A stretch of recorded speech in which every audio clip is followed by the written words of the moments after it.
إن الحمد لله نحمده ونستعينه ونستغفره ونعوذ بالله من شرور أنفسنا ومن سيئات أعمالنا من يهده الله فلا مضل له ومن يضلل فلا هادي له أشهد أن لا إله إلا الله وحده لا شريك له وأشهد أن محمدا عبده ورسوله اللهم صل وسلم وبارك على نبينا محمد وعلى آله وصحبه أجمعين. Ayolah ikhwah, a'azakumullah, kepada kaum muslimin dan muslimat yang mudah-mudahan dirahmati oleh Allah SWT. Banyak sekali di antara kita ini yang sakit, keluarganya sakit, istrinya sakit, anaknya sakit, suaminya sakit, bahkan juga masuk rumah sakit orang tuanya, bahkan juga ada sampai yang meninggal. Antum perhatikan, ikhwan fiddin, a'azakumullah, tentang masalah ini, bahwa ini merupakan cobaan, ini ujian yang Allah berikan kepada kita. Allah ingin melihat apakah kita benar iman kita atau tidak. Allah ingin melihat kepada kita sabar atau tidak. Ini ujian. Dan ketika Allah memberikan ujian kepada kita, kita ingat bahwa Allah itu yang maha kasih dan sayang kepada kita. Allah adalah zat yang maha kasih dan sayang. Allah yang maha bijaksana. Allah yang maha adil. Kita perhatikan itu. Ketika Allah berikan cobaan, sakit kepada kita, kita ingat bahwa Allah sayang kepada kita. Kenapa Allah berikan sakit kepada kita? Karena Allah ingin menghapuskan dosa-dosa kita. Allah ingin angkat derajat kita. Allah ingin melihat bahwa orang ini tadarru atau tidak kepada Allah, bermunajat atau tidak kepada Allah.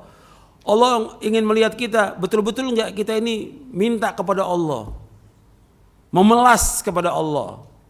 Allah ingin lihat kesabaran kita. Allah ingin menguji iman kita. Allah ingin menempatkan kita di tempat yang tertinggi nanti di sorga dengan sebab cobaan ujian itu. Selama kita sabar dan selama kita redho. Itu ingat itu. Artinya yang menguji kita zat yang maha kasih dan sayang. Jadi jangan kemudian sekarang ini banyak orang yang paniknya luar biasa. Kalau seandainya memang sudah datang ajal, memang sudah ajalnya. Hatta kalau dia sehat, kalau memang sudah datang ajalnya, tetap dia pasti akan meninggal. Allah sudah tetapkan tentang ajal ini, dan semua yang ada 50.000 tahun sebelum Allah menciptakan langit dan bumi. Itu ingat itu. Ini penting untuk kita pahami. Kadang-kadang nggak sadar, bukan hanya orang awam, termasuk juga penuntut ilmu dan para dai.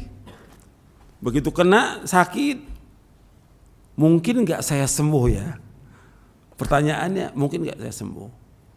Antum minta kepada Allah soal kesembuhan, yang menyembuhkan siapa? Allah, bukan dokter, bukan alat, bukan obat. Yang menyembuhkan siapa? Allah. Adukan semua kepada Allah. Allah yang menyembuhkan.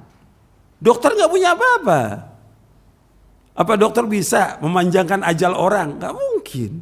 Hatta sehebat apapun alat itu, sehebat apapun obat itu, kalau sudah ajal, ya meninggal dia. Karena ini berkaitan dengan hak Allah SWT. Allah yang memiliki langit dan bumi. Makanya ketika orang itu meninggal, kita ucapkan apa? Inna lillahi wa inna ilaihi raji'un. Sesungguhnya kita ini milik Allah. Milik Allah kita. Akan kembali kepada Allah.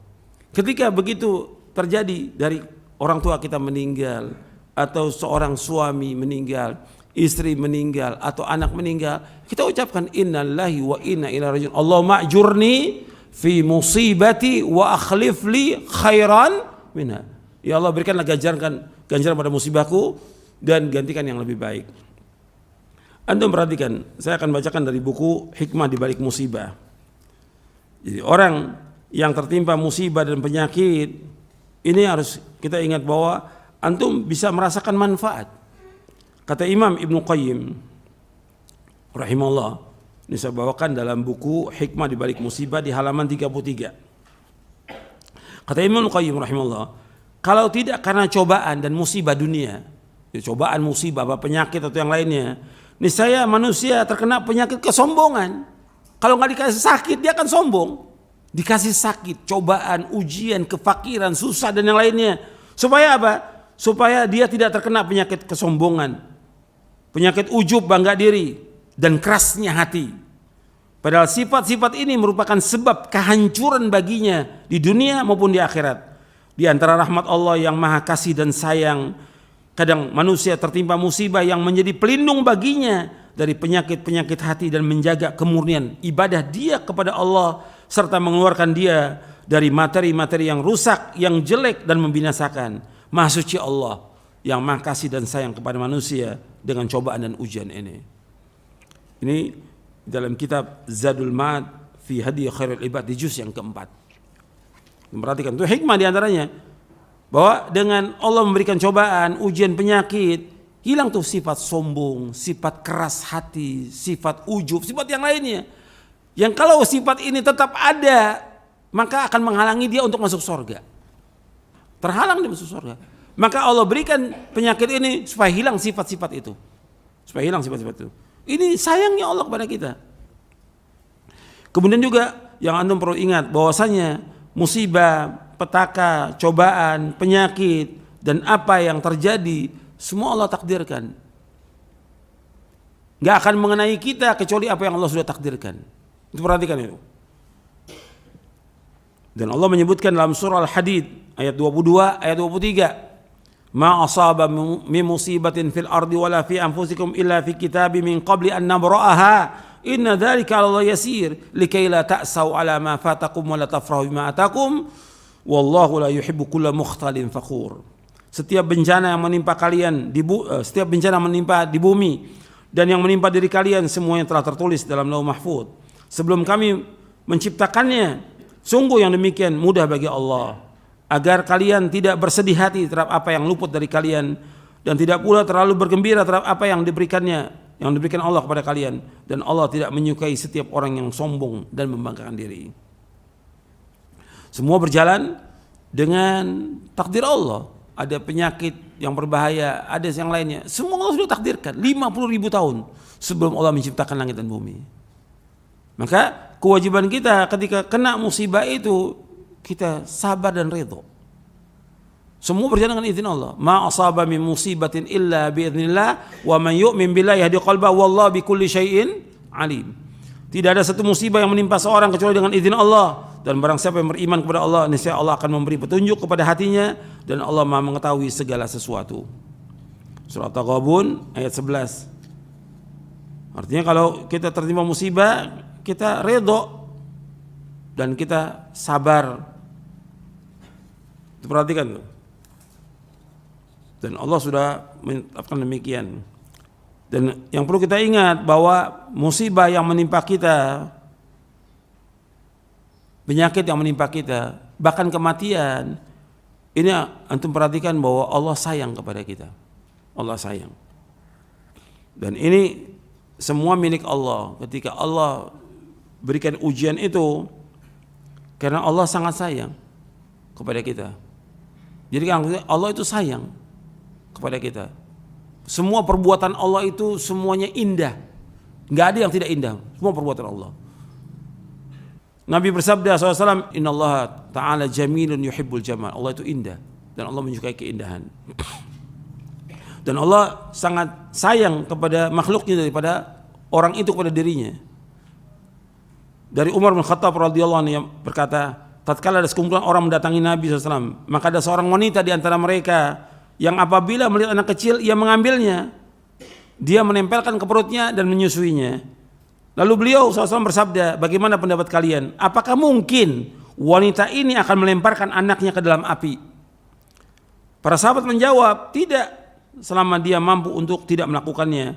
Beliau bersabda, Allah benar-benar lebih menyayangi hambanya daripada wanita ini yang menyayangi anaknya. Wanita sangat sayang kepada anaknya. Allah lebih sayang daripada wanita itu kepada anaknya. Anda perhatikan tuh. Ini hadis sahih riwayat Bukhari dan Muslim.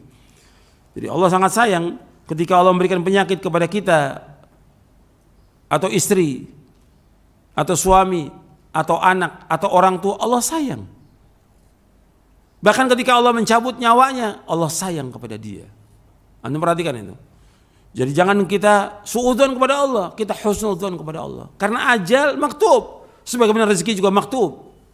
Allah sudah tentukan ajal kita sebagaimana Allah sudah tentukan rezeki kita.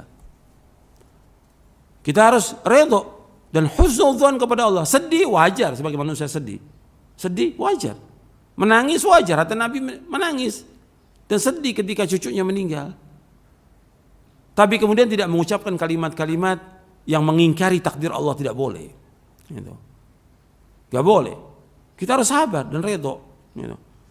Semua dapat cobaan dan ujian. Bahkan itu juga kalau kita sabar dan redha, Allah redha.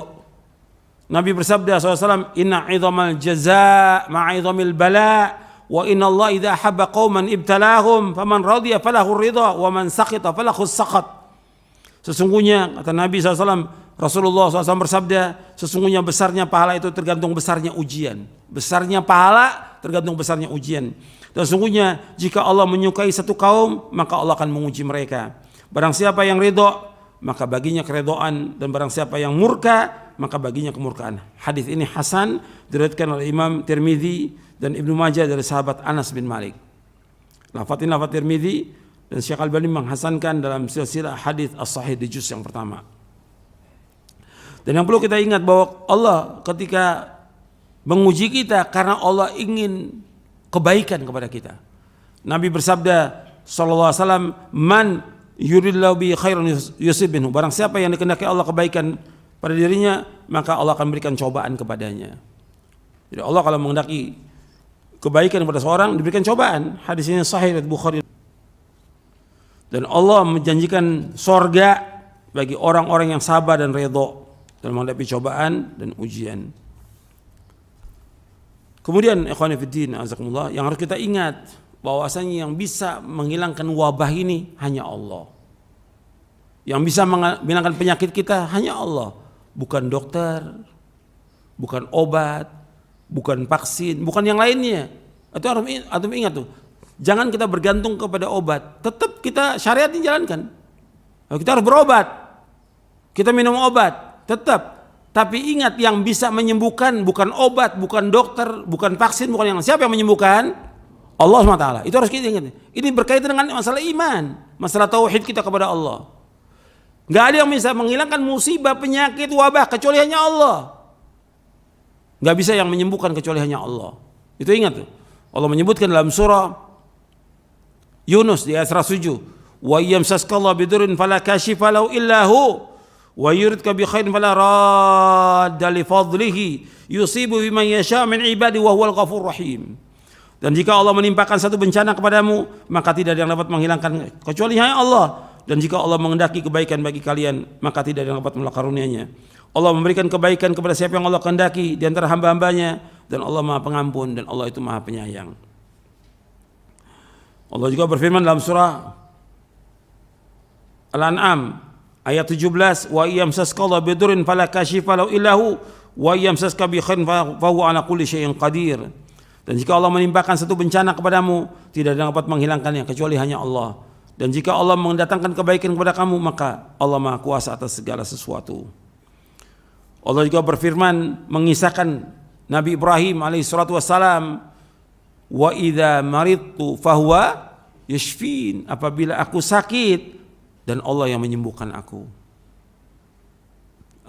Ini adab. Adabnya antum perhatikan. Yang memberikan sakit pada hakikatnya siapa? Allah. Tapi enggak disebutkan dalam ayat ini Allah yang memberikan aku sakit, tidak. Adabnya wa idza maridtu, apabila aku sakit. Tapi untuk kesembuhan dinisbatkan kepada siapa?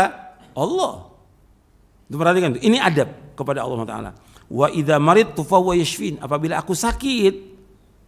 Padahal sakit ini Allah sudah takdirkan. Tapi bila aku sakit, fa huwa yashfin, Allah yang menyembuhkan aku. Jadi ikhwan fillah azakumullah, bahwa setiap penyakit pasti ada obatnya. Enggak mungkin enggak ada. Nabi bersabda SAW, ma anzalallahu da'an illa anzalahu shifaan. Allah tidak menurunkan penyakit melainkan pasti Allah menurunkan obatnya. Hadis ini sahih riwayat Bukhari dari sahabat Abu Hurairah radhiyallahu an. Likulli da'in dawa, fa idza usiba dawa'u da' bara'a bi idznillah azza wa jalla. Rasulullah SAW bersabda, setiap penyakit ada obatnya. Jika obat itu tepat atau manjur untuk suatu penyakit, maka penyakit itu akan sembuh dengan izin Allah azza wa jalla. Hadis sahih riwayat Muslim dari sahabat Jabir. Kemudian yang terakhir, saya bawakan penjelasan dari seorang tabi'i, Seorang tabi ini menjelaskan bagaimana kalau dia terkena musibah, yaitu Syuraih al-Qadhi. Dikatakan Syuraih al-Qadhi karena dia jadi qadhi itu puluhan tahun. Bukan 1 tahun, 2 tahun. Ada yang mengatakan 60 tahun dia jadi qadhi. Syuraih al-Qadhi. Dibawakan oleh Imam Az-Zahabi dalam kitabnya Syiar A'lamin Nubala. Dari Asy-Sya'bi rahimahullah, qala Syuraih al-Qadhi rahimahullah, inni la usabu bil musibati fahmadullah 'alaiha 4 marrat. Ahmadu idza lam akun a'zama minha, wa ahmadu idza razaqani as-sabra 'alaiha, wa ahmadu idh waffaqani lil istirja'i lima arju min ats-thawabi, wa ahmadu idh lam yaj'alha fi dini.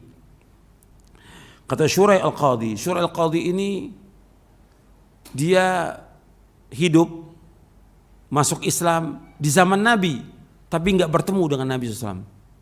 Jadi Islamnya di masa Nabi di Yaman, kemudian dia pindah ke Kufah dan jadi qadhi di Kufah kurang lebih 60 tahun. Kata beliau, inilah usab, sesungguhnya aku tertimpa musibah. Fahmadullaha 'alaiha 4 marrat.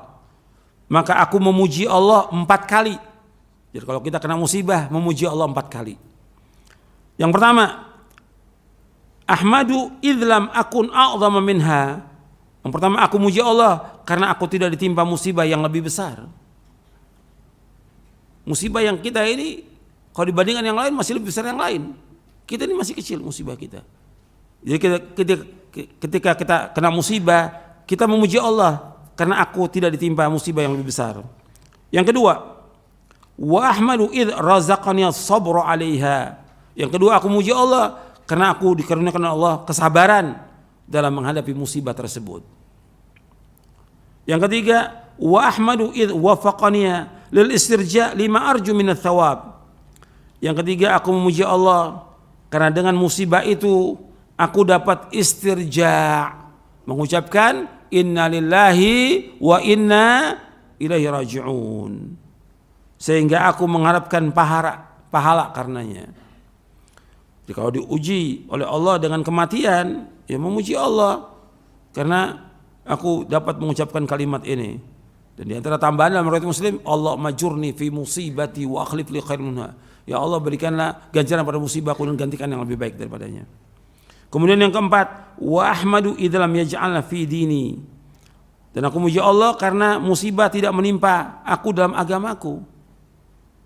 Kalau masih pada fisik kita terkena atau pada keluarga kita, istri, anak, suami, itu masih lebih ringan. Yang lebih berat pada agama. Diberikan keraguan tentang agama atau mengikuti firqah yang sesat, golongan yang sesat, atau yang lainnya, itu lebih berat musibah agama. Makanya Nabi berdoa jangan dijadikan musibah dalam agama. Ya, saya pikir cukup sampai di sini. Mudah-mudahan bermanfaat dari apa yang saya sampaikan. Mudah-mudahan dari apa yang saya sampaikan bisa kita amalkan. Begitu juga yang tertimpa musibah diberikan oleh Allah kesabaran dan ridho dengan apa yang Allah sudah takdirkan. Kemudian memperbanyak zikir dan juga memperbanyak doa kepada Allah Subhanahu wa taala atas musibah ini. Dan kita wajib husnudzon, berbaik sangka kepada Allah Subhanahu wa taala atas semua apa yang terjadi. Kita husnudzon. Dan juga yang perlu kita ingat bahwa jangan sampai musibah ini menghalangi kita untuk ibadah kepada Allah. Ingat, musibah jangan sampai menghalangi untuk ibadah. Lakukan ibadah. Ada yang sakit tetap ibadah. Kalau kita sakit, terpapar, yang nggak boleh kita ke masjid, tetap di rumah. Tapi tetap ibadah. Kan tetap wajib sholat. Bisa lakukan yang sholat sunat, yang lakukan. Masih bisa beristighfar, masih bisa berzikir, masih bisa berdoa. Lakukan itu. Apa yang bisa kita lakukan? Bahkan ketika dia punya rezeki, masih bisa dia sedekah. Dia suruh orang untuk sedekah. Dia nggak mungkin keluar dari rumahnya, dia sakit. Tapi bisa kan dia nyuruh orang untuk sedekah. Banyak amal-amal soleh yang bisa kita lakukan. Dia bisa sholat malam. Nabi juga pernah sakit, sholat malam Nabi tetap sholat malam. Meskipun sakit, tetap. Jadi perhatikan, jangan sampai musibah menghalangi kita untuk ibadah kepada Allah. Karena itu kesempatan kita untuk mencapai derajat yang tertinggi dan juga untuk mencapai sorga. Saya pikir cukup sampai di sini. Mudah-mudahan bermanfaat. Dan juga bagi yang tertimpa musibah, diberikan kesabaran dan keredoan dari musibahnya, dan mudah-mudahan diangkat juga penyakitnya oleh Allah Taala, disembuhkan oleh Allah Taala. Wa sallallahu nabiyana Muhammadin sallallahu alaihi wasallam, subhanakallahumma bihamdik asyhadu an la ilaha illa anta astaghfiruka wa atubu ilaik. Assalamualaikum warahmatullahi wabarakatuh.